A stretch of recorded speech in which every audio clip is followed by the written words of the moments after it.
Versus एक रहोगे तो नेक रहोगे, बटोगे तो कटोगे। वैचारिक धरातल पर आप क्या पाते हैं कि क्या ये नारा एक दूसरे का मुकाबला कर पाएगा? देखिए, कटोगे और बटोगे वाला नारे ने तो महाराष्ट्र में और दिल्ली में भाजपा को चुनाव जिता दिया।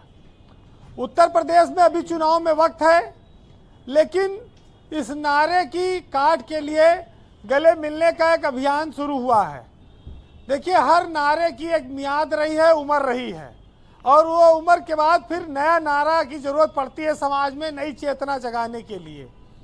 तो ये बीजेपी इस नारे को 2 राज्यों में उसका फायदा ले चुकी है। यूपी की सियासत में चूंकि जब से योगी आदित्यनाथ मुख्यमंत्री बने हैं तब से हिंदुत्व का पक्ष प्रबल हो गया है, और वो हिंदुत्व का हमेशा से एक बड़ा चेहरा रहे। अब जब से सीएम है वो दूसरी बार, तो उनकी राष्ट्रीय स्तर पर स्वीकार्यता बहुत ज़्यादा हो गई, और यही उन्होंने नारा दे दिया कि बटोगे तो कटोगे।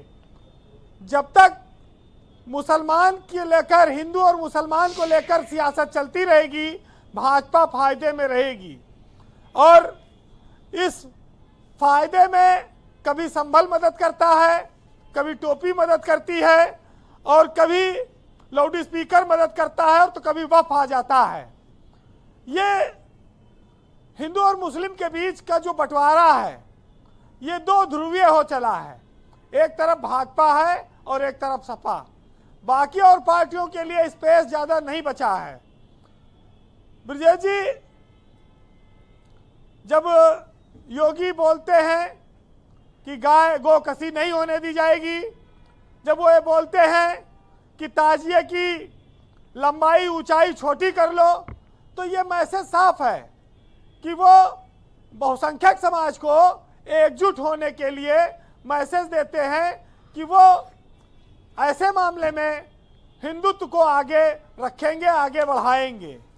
और यही वो पोलराइजेशन आप कह लीजिए जो हिंदू में समाज में होता है कि योगी आदित्यनाथ उसके सबसे बड़े नेता के तौर पर माने जाते हैं, और हिंदू वोट वो एक मुश्त जात पात के ऊपर आकर वो खींचने की कोशिश करते हैं। ब्रजेश जी, ये जो सियासत है ये दोनों के लिए फायदेमंद है। जितना भाजपा बढ़ेगी उतने सपा भी बढ़ेगी, ये बहुत साफ है। कांग्रेस और बसपा की हालत आप जान रहे हैं क्या है।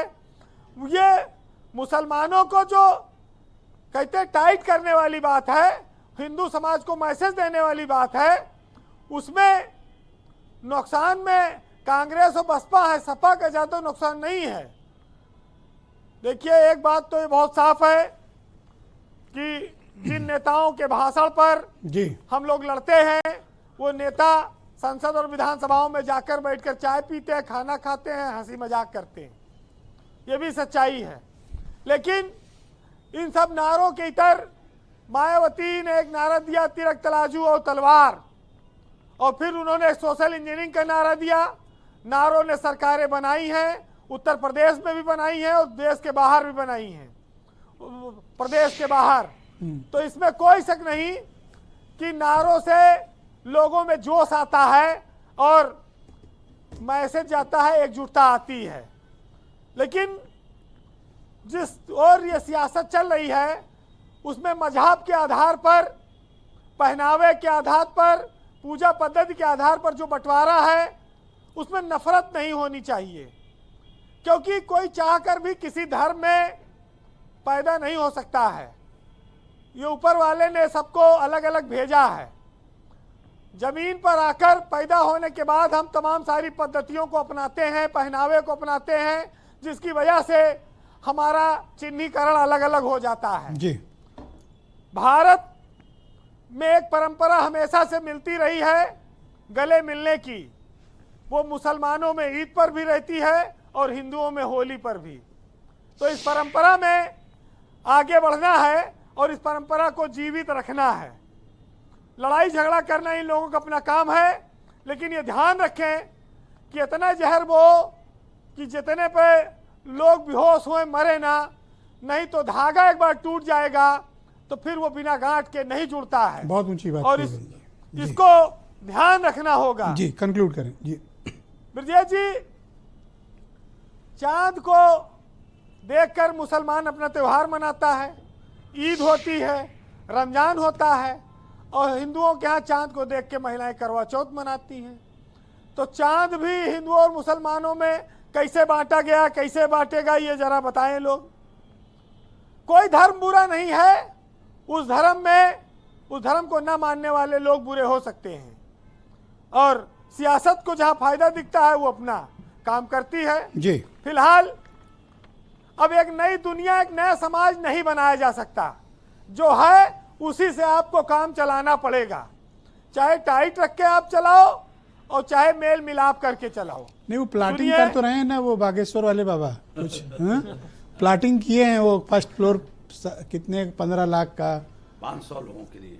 आपसे थोड़ी पूछा खान साहब, आपके लिए नहीं है वो। अरे इतना आधुनिक देश है अमेरिका। सुनीता विलियम गई थी 5 दिन के लिए, 11 महीना लग गया लौटने में। पता लगा जो जाएगा लौट ही ना पाएगा। एक वहां बसवा दो, भी नहीं है। एक कॉलोनी वहां बसवा दो। तो फिलहाल आज हमसे वो खान साहब कह रहे थे कि ये जो हिंदू मुस्लिम के बवाल से पैदा होने से अच्छा अगर हम अपने इच्छा से पैदा होते तो ट्रंप के घर में पैदा हो गए होते। मौज तो रहती, पूरी दुनिया शासन तो करते कम से कम। यहाँ तो ये सब में उलझे हुए हैं। तो सुनिएगा जी कि नफरतों को जलाओ, मोहब्बत की रोशनी होगी, वरना इंसान जब भी जले हैं खाक ही हुए हैं। और लेके मेरा नाम मुझे कोसता तो है, और नफरत ही सही पर मुझे सोचता तो है, और उन्हें नफरत हुई है सारे जहां से।